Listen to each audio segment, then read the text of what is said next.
All right, and so again, thank you, welcome. Wanted to first just introduce myself. I'm Jeff with the West Side Transportation Alliance. I'm the executive director. And also joining us here from the staff team was Caitlin, who did kind of the initial welcome, just popped back in.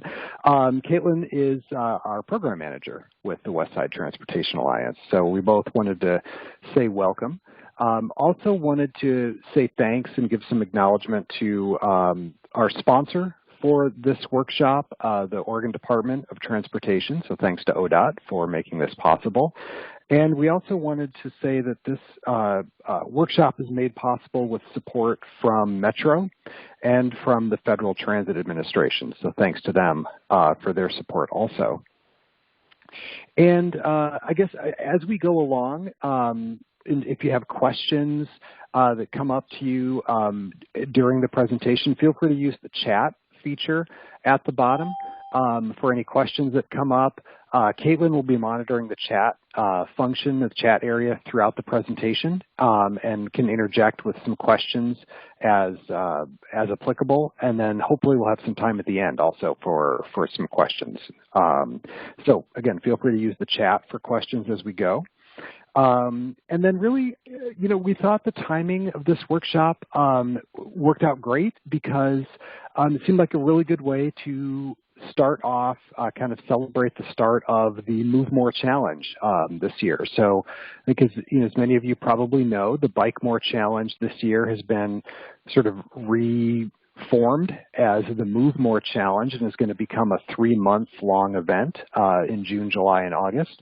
So we definitely encourage you all to sign up for that. And we also know, you know, summer is a great time for bicycling here in Oregon, and so it just seemed like a good time to hopefully encourage people to get out there, engage with the Move More Challenge, ride their bikes a little more. And so we're happy to have this workshop. So also, as I say, I encourage you to sign up for the Move More Challenge if you haven't. And then if you work with a WTA member organization, we will also be offering an array of local incentives that will be available exclusively to employees of our member organizations throughout the challenge. So just an extra way that you can win incentives and for participating in that. So. And then before I turn the floor over to Will here, our presenter for today, just wanted to give a little plug. If you're interested in kind of taking what you hear today to the next level, wanted to give a little plug for our next workshop, which is going to take place on Saturday, July 10th. And it's going to be a COVID-safe, small group, hands-on workshop for confidence in traffic. So it's a bicycling workshop. There'll be a group. Everybody bring their bikes, bring their helmets. The instructor will help the group do some activities in parking lot, go out on a quick group ride. So it'll be a great kind of add-on to this. And we'll send some follow-up information to everybody at the end so that you can sign up for that if you're interested. So with that, I'm going to stop talking. I'm going to turn the floor over to Will Cortez, who is our presenter for today and also, not coincidentally, the chair of WTA's Board of Directors. So, Will, over to you. All right. Hey, thank you so much for that introduction. I'm Will Cortez. My pronouns are he, him, sha. I'm actually a construction project manager for Metro Waste Prevention and Environmental Services, and I have the wonderful pleasure of being the board chair for the West Side Transportation Alliance. So I'm going to go ahead and share my screen. There we go. Let's see. Oops, hold on a second. Let me make sure this is going. All right, can we see this? Anyone can verbally just, let me know. Yep, looks great. Okay, fantastic. So again, welcome so much to the Bike 101 workshop. Really, the focus of this workshop is on folks who are new to biking or just bike curious and haven't gotten to that step yet. I mean, the weather's getting super nice. There's lots of events that are happening around cycling. It's potentially going to be, a great summer for riding for us. So here we are, and let me go ahead and advance the slide. Let's see. Whoops. All right. So the agenda for today is we'll talk a little bit about who the WTA is. I've already introduced myself. We'll say, why bikes, really? And then, choosing a bike, fit and function and how that correlates to everything. Gear, that could be, I'll tell you right now, that can be definitely the most, the most, intimidating barrier to cycling, but I promise you, it's pretty easy. It's pretty safe to just break into. And then really the focus of the Bike 101 piece today is we really want to talk about safety, and that'll lend itself well to the next session that the WTA is hosting, where we do that in-person traffic or confidence in traffic session. So, and then we'll do a little bit of technical stuff, what we call the ABCs before we hit the road, and then we're definitely going to leave time for questions. I can see the chat right now, but I did want to let you know that Caitlin will be monitoring the chat as well. So please feel free to ask questions. I prefer to be interrupted so we can talk about, questions or comments as they're in the moment. But at the very end, we'll also definitely leave some time for that. All right, so the WTA, so the Westside Transportation Alliance. So as I mentioned, I am the chair of the board. I've been a board member for about a little over 4 years right now. I'm an avid cyclist. I do race my bike. I don't encourage other people to race their bikes. It's totally, it's totally just up to them. I've done quite a bit of commuting, and I've also done quite a bit of bicycle advocacy. So Westside Transportation Alliance itself is a 501c6 that works with businesses in Washington County to reduce the number of their employees driving to work on their own. So as you can see by this graphic, Washington County is growing and growing pretty dang quickly. So why bikes? First of all, I want to acknowledge the fact that riding bikes is a privilege. Riding bikes for fun is definitely a privilege. When it's a tool, that can also be a privilege too. Some people, it's an absolute necessity. So I just want to kind of keep that in the back of our minds all the time, that, the option to not drive, the option to not use mass transit, those things, like cycling is a privilege. And so just like I said, keep that framework, that lens in mind as you move forward. So, but as a tool, bikes can be part of your work trip. It doesn't have to be your whole trip. You can use mass transit and then use cycling at the end, so it can be used for commuting. Errands are fantastic. I have a bike with a front basket. I love front baskets. You'll be able to throw groceries, be able to haul whatever you want. Like last night I rode to Mount Tabor. I was able to throw in a chair, a picnic, all of that stuff into my front basket and go from there. And it's also a tool to get you connected with your community. And we'll talk about some community resources at the end of the presentation. The other part too, with respect to why bikes, is just the health aspect. So outside of the idea that, like, okay, this is a privileged activity that you get to do and to partake in, there's definitely the physiological part of this, where cycling, I love cycling. I also love running, but running is super hard on my body. So cycling can be pretty low impact and non-weight bearing, and you still get to build muscle and cardio strength and all those things. For me, I love the psychosocial part of cycling. It's a time for me to reflect, to be meditative. It's really cathartic for me as well. And then again, there's also a community part of this when we're talking about health. So the more cyclists that we get out there, there's more drive to create safer streets. It's a way for you to connect with your community, to build healthy community. Let's see, that slide events. Okay, so fit and function. So if you're already an experienced cyclist, or you're new to it, or you just got your first one, so all bikes fit a little bit differently. So what I wanted to show you here was that in general, there's 3 kinds of bikes out there, really: the city cruiser bike, mountain bikes, hybrid, and then road bikes. And then as you look at the arrows, there's one note in here that I want to make. So the first bullet for each one of these, I refer to something as the cockpit. So the cockpit, imagine that's the place where, between your hands and where your butt hits the seat. So that's the cockpit. So when we're talking about city cruiser bikes, notice that magenta arrow is a little bit more up. So city cruiser bikes are a little bit more compact. They're more upright. You kind of sit behind and above the pedals, There's less gears and sometimes they're heavier weight. You know, they're a little bit more durable, more rugged. They might have more racks and stuff like that. They're definitely a lot more functional.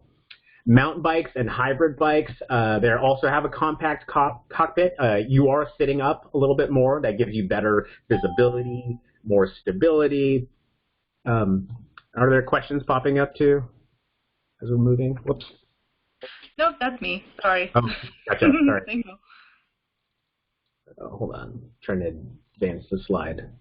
I clicked the wrong spot. So there tend to be more gears, and then now we're looking at a medium weight. So sometimes you see suspension, and then some other features that allow it to be a little zippier. Then when we look at a road bike, then you start looking at potentially longer cockpits. You're a little bit more hunched over. Your position is above or in front of the pedals to really put down, that power, the mechanical advantage. There tend to be more gears. There tend to be lighter weight. I have to say that in my circuitous path of my career, I did end up working in a bike shop. I loved it. It did not pay the bills, but I worked in a bike shop for a couple of years.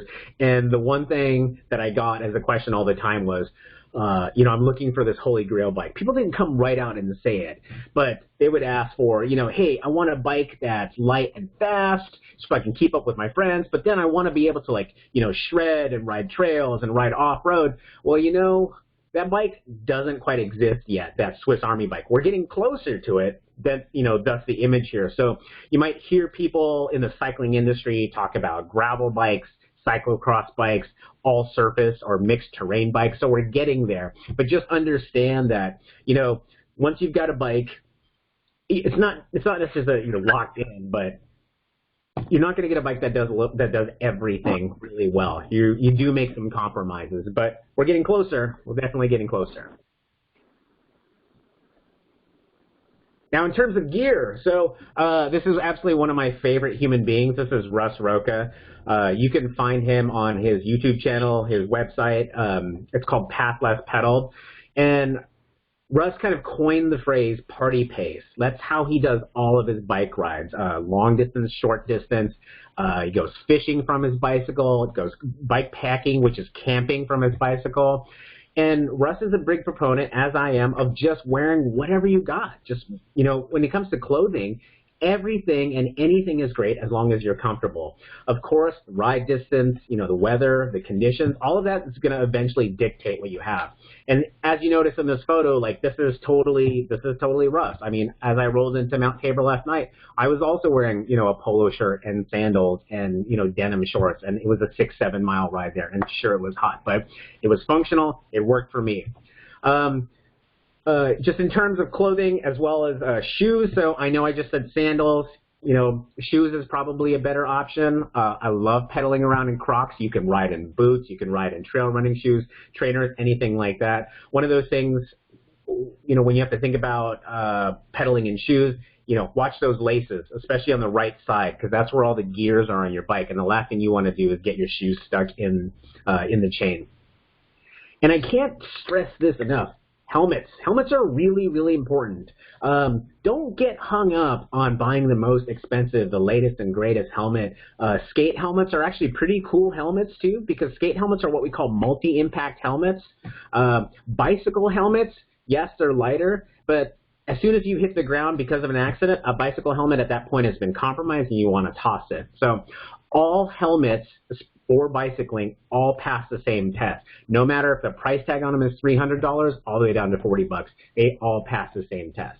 So, and remember, it's the law for anyone under 16. So, yeah, it probably feels nice to not mess up your hair, and it may be a little hot, or maybe you want to wear a hat. But as adults, let's definitely be examples and and show young people that it's totally cool to be safe. When you're buying a helmet, definitely go in, try them on, adjust the straps. Like I said, put on the straps, I know you can't see me right now because you're seeing my presentation, but I have this rule about fitting helmets where you put 2 fingers above your eyebrows, and if the front brim of the helmet lands there, then it's going to be a pretty good fit. The other test that I like to do when I'm trying on bike helmets is I also like to put it on, cinch it down, and leave the straps unbuckled and lean forward or kind of move your head around. And if the helmet doesn't move and it's still hanging on, that is a great helmet. So.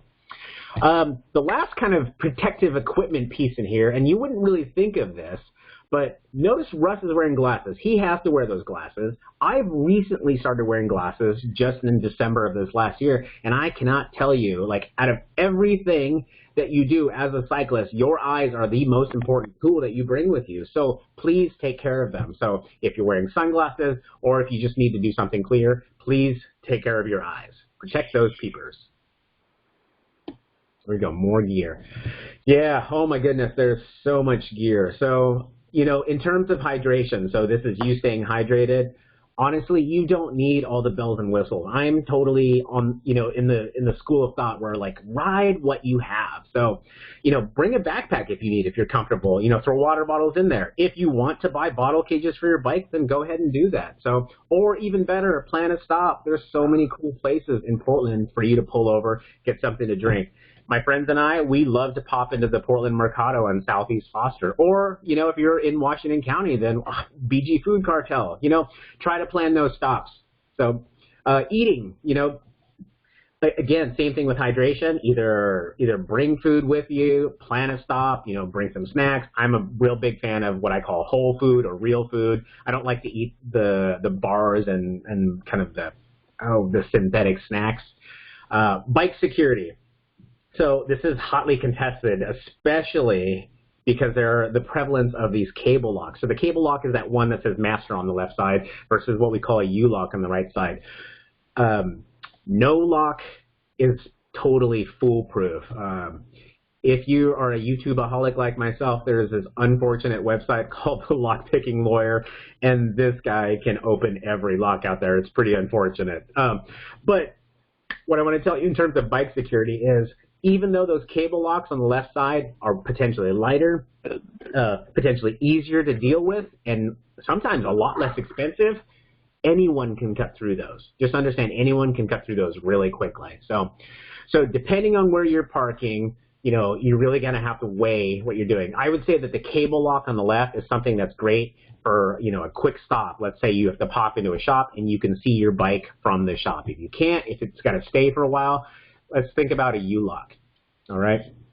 And then lastly, in terms of gear, think about the 3 touch points. So start thinking about the 3 places that you make contact with your bike. So it's your butt, it's your feet, and your hands. So eventually, like, those 3 places could ultimately dictate how comfortable you are on your bike.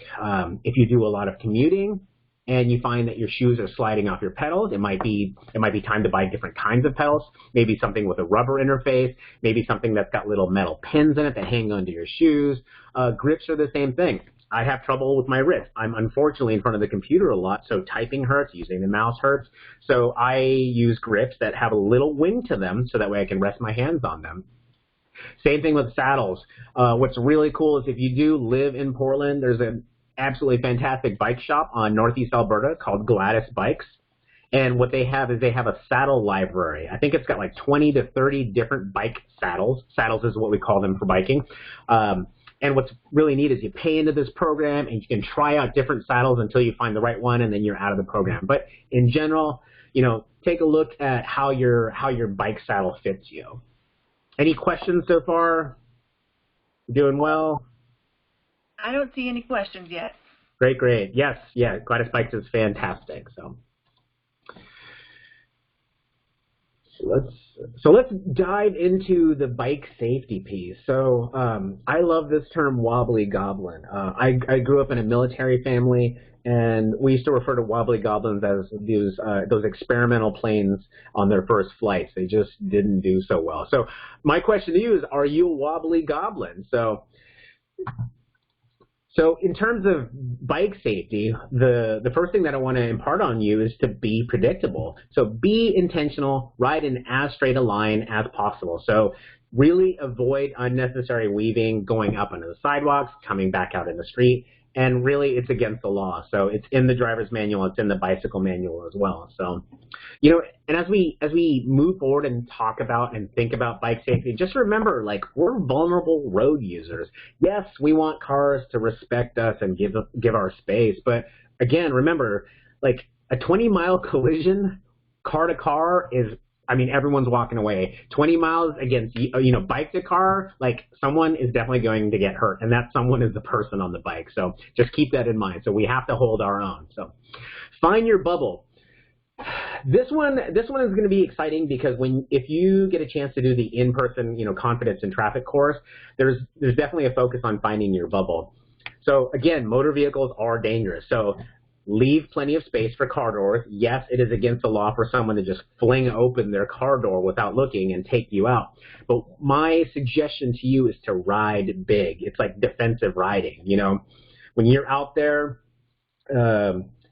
maybe sit up more, especially if you're in traffic, look around constantly, and create that bubble, that whole like defensive driving thing. You get to do that as well on your bicycle. So ride big.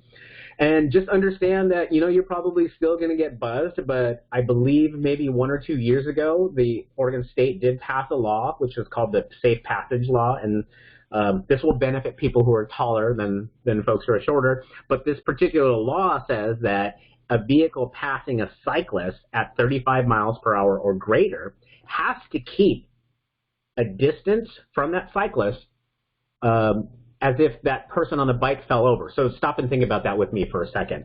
So a person riding a bike, think about how tall you are. If something happened and you fell straight over, like, technically that's how far a car should be from you. So that way they would not end up running you over. So that's called the Oregon Safe Passage Law. Etiquette. So rider etiquette, just in general, not even talking about COVID or the pandemic, but like, there's no reason for you to touch anyone. So just keep your hands to yourself. Also, if you're commuting and it's just for fun, you definitely don't want to draft. Drafting is when you tuck in behind another rider and kind of, use them to break the wind. When we're talking about pandemic and COVID, sure, we're talking about you tucking in there and breathing someone else's air. Also with rider etiquette, use your voice. Use your voice. You can definitely use a bell, but using your voice, being loud and being concise is probably one of the best things that you can do. So use your voice out there. Make your presence known. That's also a part of you finding your bubble and riding big. And then learn to use hand signals as a part of that rider etiquette too. Whatever you want to do. And honestly, the best thing that you can do is combine hand signals and your voice. See and be seen. So, I always have to say, like, are you a ninja? Are you in special forces? If you answer no to any of that, then please be visible. So it's a law for reflectors to be on your bike. So if you're going to take the reflectors off a bike that you have, or you notice that they're not on there, then you should probably have lights. So Oregon State law says on the back of any bicycle, if you're not doing a light, there has to be a red reflector, and on the front has to be a white or the clear one or an amber one in the front. And just know, because I've seen it firsthand for myself in Washington County, if there is an accident, Washington County police or whatever police in the area will take note of you doing your due diligence. So did you have lights? Did you have reflectors? Did you have helmet? And so those things can play against you, and that can be very unfortunate. Of course, visibility can be poor during the daytime. You think that, just because it's sunny like it is outside right now, like you're going to be totally visible. That is not 100% true at all times. And if you do any riding and you've got tree cover in your neighborhood or where you're riding, that, that darkness to light, like flashing, that can be very disorienting for everyone. So I'm of the school where I'm actually running a flashing rear light at least all the time, especially in super bright conditions. And just like they tell you when you're driving and learning to drive, if you can't see a driver's eyes, in their mirrors or wherever, just assume that they cannot see you. And back to talking about light really quick for see versus be seen, just understand that, like, it may be great to do a bike ride after work by yourself or with your family or with your friends, but there is a certain magic hour as the sun goes down, and you all know it because if you've driven, there's that magic hour when the sun is just at that right spot where it is so hard to see. So understand that you're not the only one experiencing that. So that can be really dangerous. And then also for seen versus be seen, watch out for what we call right hooks. Right hooks is, essentially any vehicle turning right in front of you.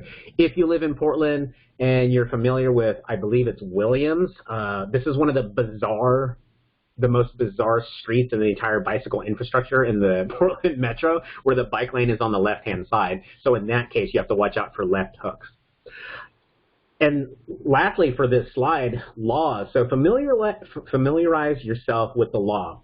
And, assume that all the laws that apply to a vehicle apply to you. So there's speeding. You can definitely get busted for speeding on a bicycle.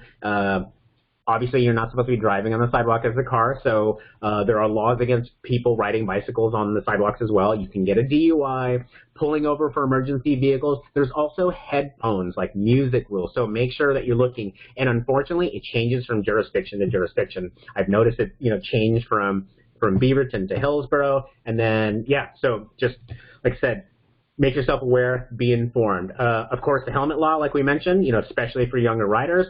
And then probably one of the best things that has happened, but I'm already seeing it be really abused, is what we call the Idaho stop, or the California stop, or California crawl. And that is coming to stop signs. So please, you still have to pause when there are vehicles there. And you definitely still have to look left and right. The Idaho stop rule for Oregon does not mean that you get to just blow through stop signs.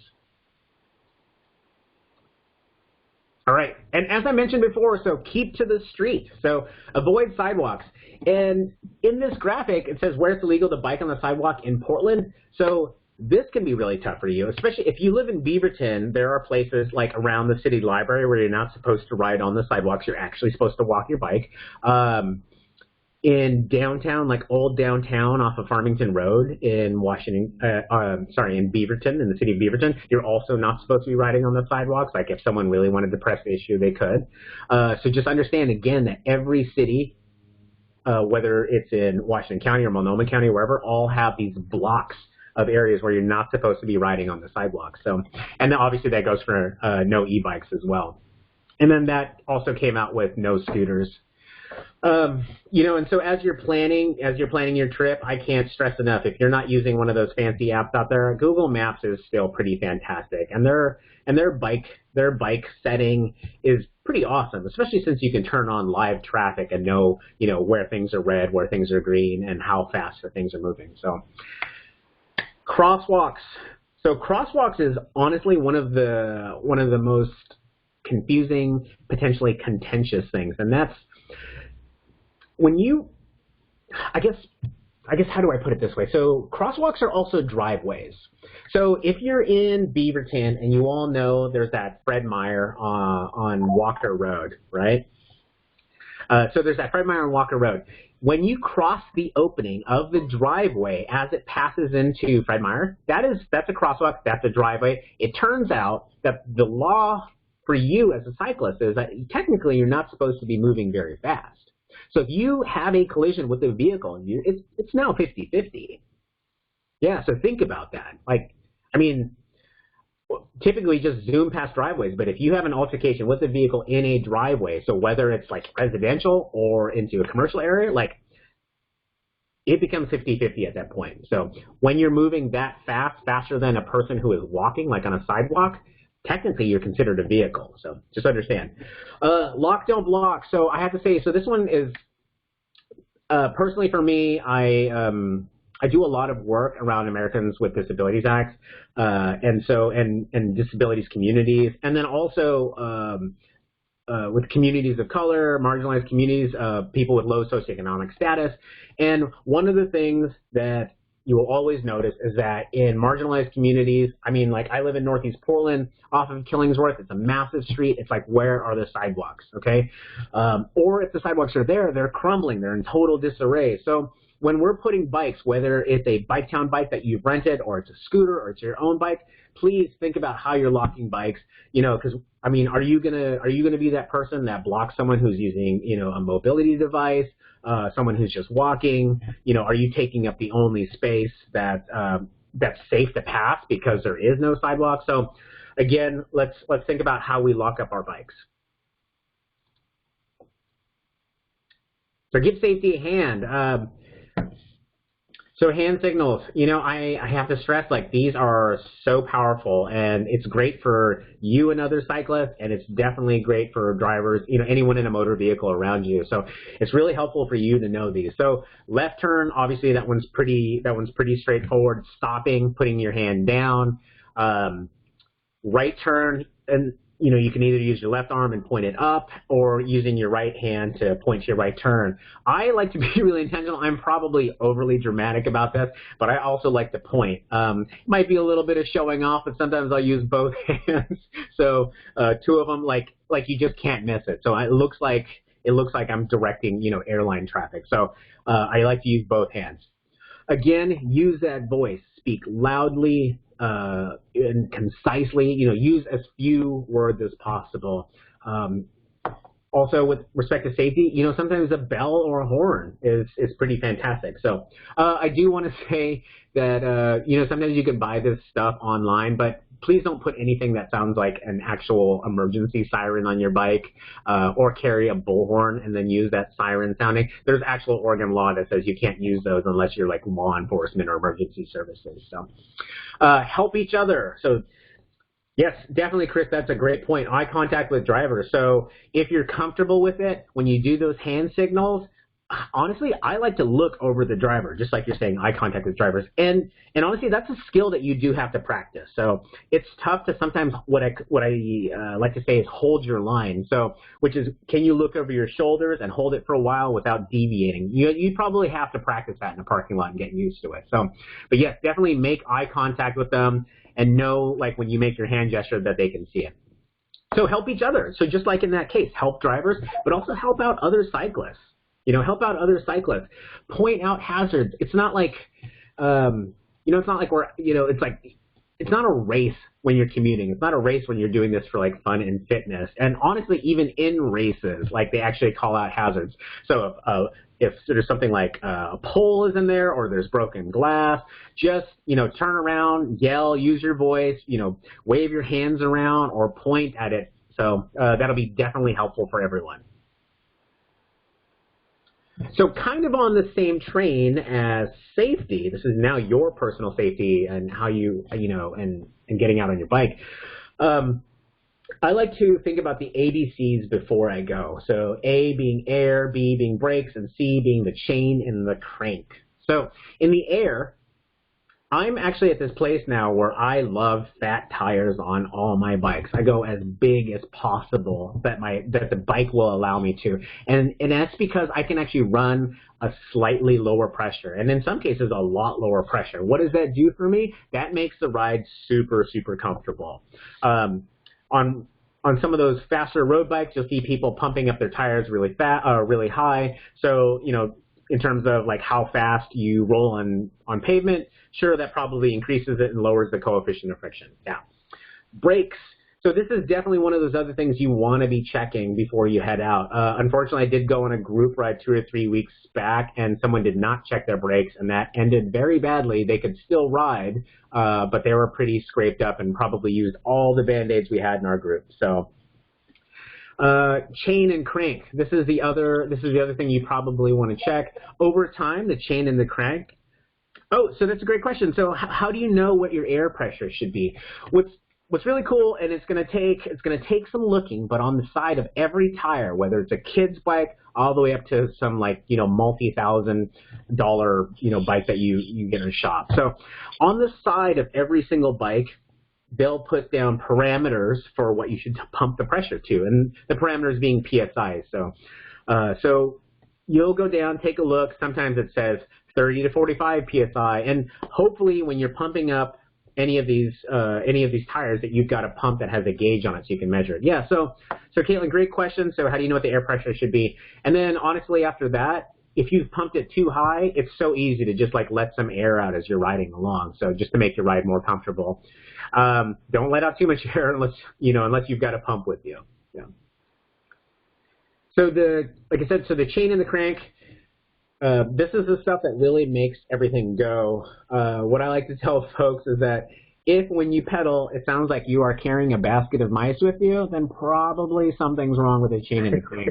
And probably the best thing is like it's probably just oil. So you probably just need to add some chain oil. Definitely stay away from spraying any sort of a WD-40 anywhere near your bike. I will say that WD-40 now makes chain-specific stuff for bikes, but anything that comes in an aerosol spray that's a lubricant, please stay away from doing that. I have to tell you, one time I did a bike race where I thought it was going to be super muddy. So I got this brilliant idea to spray Pam on my bicycle because I heard that it was going to be fantastic. Well, guess who wasn't paying attention and sprayed it also on his brakes? So I was out of that race within the first 5 minutes because I crashed my bike. So definitely be careful with anything that's an aerosol. And in terms of cleaning, just as a side note, if you need to clean any part of your bike, I can tell you, like, dish soap and water is great because dish soap's a, degreaser that works out fantastic. If you need to clean anything on your bikes, honestly, sponges, shop towels. I love using toothbrushes, old toothbrushes on stuff. That works out great.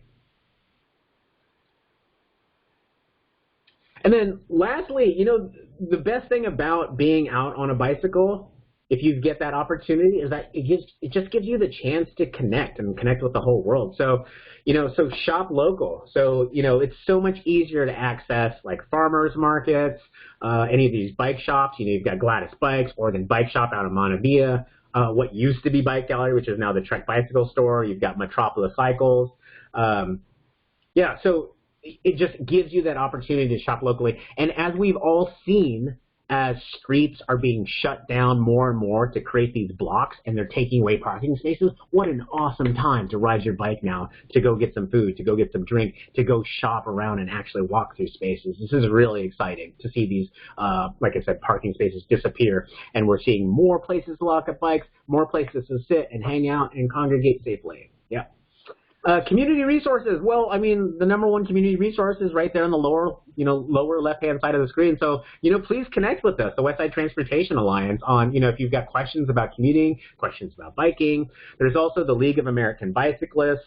And Jeff and Caitlin, I think you were saying the next workshop is being led by the Washco Bikes. Is that correct? Yes.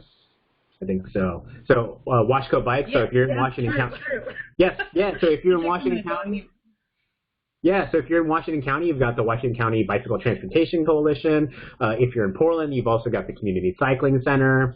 There's Bikes for Humanity. There's groups that you can even join. Some of my favorites are Black Girls Do Bike, the WTF Bike Explorers, Friends on Bikes. I have my own group for BIPOC cycling called BikePOC PNW. And then there's also just like a lot of other resources that turn out to be local. If you've ever heard of the mobile app or computer app called Ride with GPS, turns out that company's local. They're based here in Portland. We've also got bike lawyers here, so lots and lots of resources. The last big thing, and this one's really kind of exciting, is that as Jeff mentioned at the very beginning, we've got the Move More Challenge, and this is really big because the Move More Challenge is now 3 months long, so super exciting, June, July, and August. And then, if you've heard about it, or at least seen snippets of it, Pedalpalooza went from 1 month to 3 months.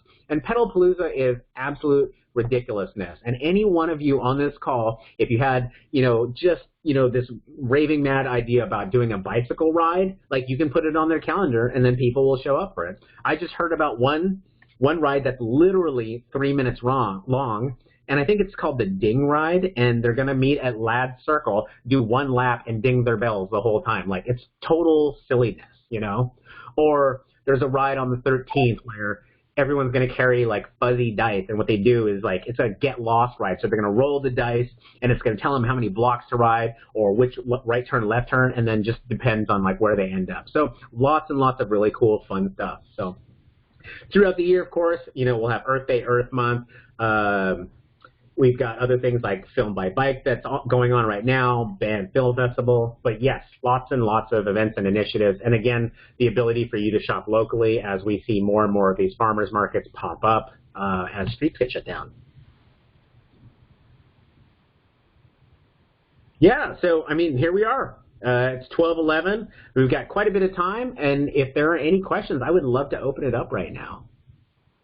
So, yeah, please feel free to unmute or type in. Yeah. Disabilities and the film. Galactic Disco. Oh, that sounds fun. Yeah, there's a Loud and Lit ride that's coming that for Pedalpalooza that I believe like bleeds into the next morning. So be prepared to stay up for that. And before we keep jumping, or I want to allow this time for questions, but as we keep talking, I did want to throw up this screen and just thank our sponsors. So Metro, through support for Metro and Federal Transit Administration and ODOT. So yeah, let's definitely use this time for questions. So what about adaptive mobility devices and adult trikes and non-standard bicycles dealing with disabilities and disenfranchised? Yeah, so is your question more about access to them, like where can we get connected? There is Oregon Adaptive Sport, and there are some resources that I can definitely get towards you. Again, like this for me is this is a really important issue. So yeah, if we want to talk about adaptive mobility devices, we can definitely connect offline about that. Yeah. Please do.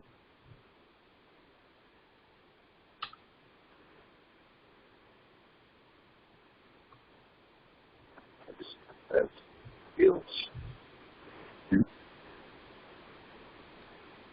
I get. Let me stop sharing. So yeah. Okay. Are you asking a question, Chris?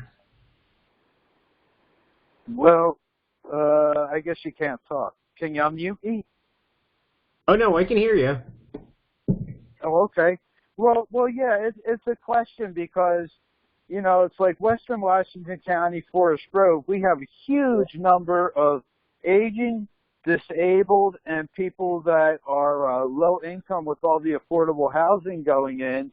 And we really don't have any low income way for people to get to shopping centers, medical facilities, and things like that. Many of those people use bicycles, and a lot of the aging we have can't ride standard bicycles. So the standard fare of a bike lane really puts people out, and then our transportation system doesn't accommodate anything other than a standard wheelchair. So right. When our Bicycle Alliance organizations get together, they really need to be advocating for tricycles and adult type other than standard bicycles, because for the past 50 years, everything has been around the diamond frame. And in the past 5 years, adaptive mobility devices have grown exponentially, but the biggest handicap we have are the designers of the current infrastructure thinking that a diamond frame bicycle for everybody is what's going to work. And we're really leaving out the people that need it the most. The regular guy that's going to ride a bike, he's going to ride a bike no matter what. He's going to jump on it and go. But it's the ones that you got to get out of the closet that we are so concerned about. So yeah. How can we get communities to include them? So that's the point. No, I'd love to talk to you about it.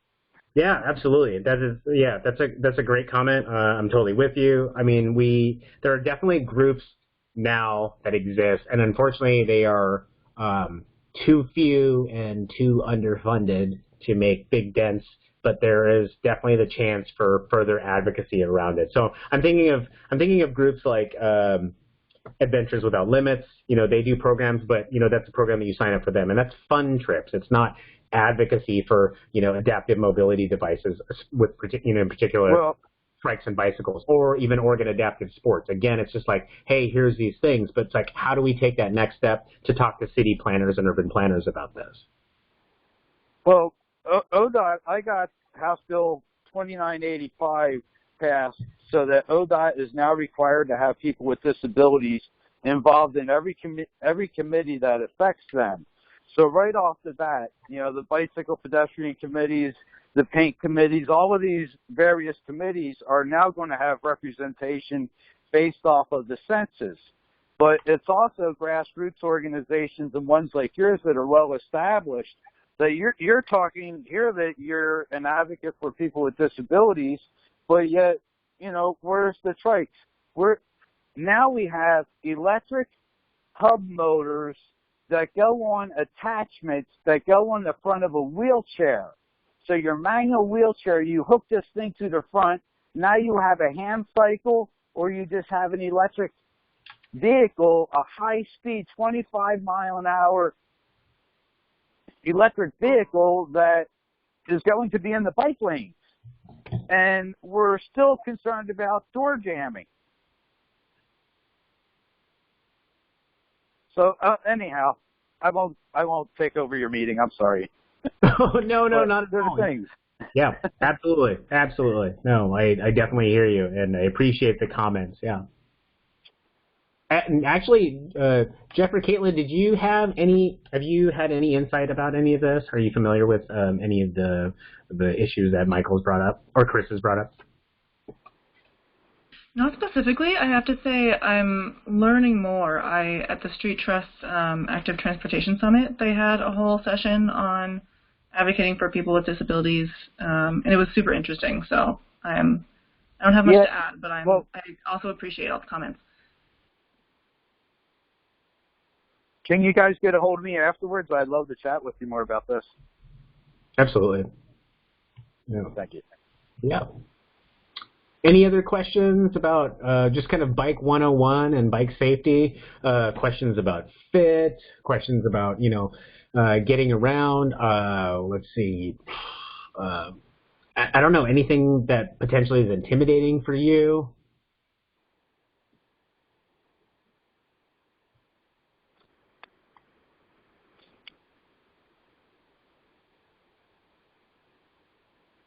Well, I'll bring up that ODOT is now working on trying to get their signage made. ODOT's working on trying to get their detours set up better for handling adaptive mobility devices and things like that when they have road construction. And they're now instructing people to call not necessarily the road hazard department, but the dispatch. And they would actually get people out there to clean bike lanes up if, like traffic cones and barriers and things like that become obstacles for people. So they've been working real good at doing that, and I think that's something beneficial to know. Oh, yes. Yeah. No, that's a great point. And and related to that note, this became a real hot issue, especially during the protests downtown, because what was happening was that law enforcement was able to declare emergencies and then block paths of travel. And then all of a sudden, folks using mobility devices, whether they were wheelchairs or adaptive bicycles, now were stuck, and they were without a way to address these issues. So yes, this has definitely been it's in the forefront of people's minds. So thanks for bringing that up, Chris. And I was going to say, with about 10 minutes left, if there's no further questions, I definitely wanted to hand this back to Jeff. Thank you. Great. Well, thank you, Will, and thanks everybody for attending, and thanks for the questions. Will, I want to say thank you very much for leading the session. Very much appreciate it. Also want to give thanks again to ODOT, Metro, and the Federal Transit Administration for making this possible. And then I mentioned we'll send follow-up to everybody with this information, but just another plug, on Saturday, July 10th, we're going to do it at PCC Willow Creek. And we're going to do it, as Will mentioned, in partnership with Washco Bikes. So it'll be a confidence in traffic workshop. So it'll be a small group, in-person, COVID-safe, on the bike, hands-on workshop that'll really take some of the things that we talked about here and kind of put them into practice a little bit. So we definitely encourage anybody who's interested to join. Let others know. We'll definitely be putting that out through our communication means too. So I think with that, I'll just say thanks again, and happy riding, everyone. Absolutely. Take care, everyone. Thank you so much.